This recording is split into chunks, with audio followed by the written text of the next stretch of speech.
আপনি আপনার স্ত্রীকে ভালোবাসবেন, বিশ্বাস করবেন, এটা ভালো কথা। কিন্তু আবেগে পড়ে সকল সম্পত্তি স্ত্রীর নামে রেজিস্ট্রি করে দিবেন, এটা কোন কথা? যখন আপনার সকল সম্পত্তি আপনার স্ত্রীর নামে রেজিস্ট্রি করে দিবেন, তখন সম্পত্তির মালিক আপনার স্ত্রী হয়ে যাবে। আপনি চাইলেও কিন্তু ওই দলিলটি আর বাতিল করতে পারবেন না। তাই আবেগে পড়ে কেউ কারো সম্পত্তি তার স্ত্রীর নামে রেজিস্ট্রি করে দিয়েন না। আপনার স্ত্রী আপনি মারা যাওয়ার পর ওয়ারিশ সূত্রে সে এমনিতেই সম্পত্তি পাবে। তাহলে কেন আপনি জীবিত থাকতেও ওনাকে খুশি করার জন্য আপনি সম্পত্তি রেজিস্ট্রি করে দিতেছেন? আপনি যে কত বড় বোকামি করছেন তা আপনি চিন্তাও করতে পারবেন না। যখন আপনার হাতে সম্পত্তি থাকবে, যখন আপনার অর্থ সম্পদ আপনার হাতে থাকবে, তখন আপনার দাম ৮০ তোলা।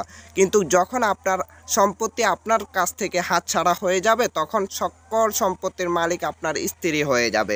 তখন আপনাকে গোলাম করে রাখবে হচ্ছে আপনার স্ত্রী। সে কথায় কথায় আপনাকে বলবে, আমি তোমাকে ডিভোর্স দেব, আমি তোমাকে তালাক দেব, এই করো সেই করো।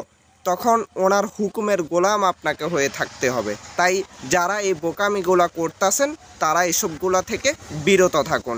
ভিডিওটি বেশি বেশি শেয়ার করে ওই সব ব্যক্তিদের দেখার সুযোগ করে দেন যারা আবেগে পড়ে তার স্ত্রীকে সকল সম্পত্তি রেজিস্ট্রি করে দিতেছে।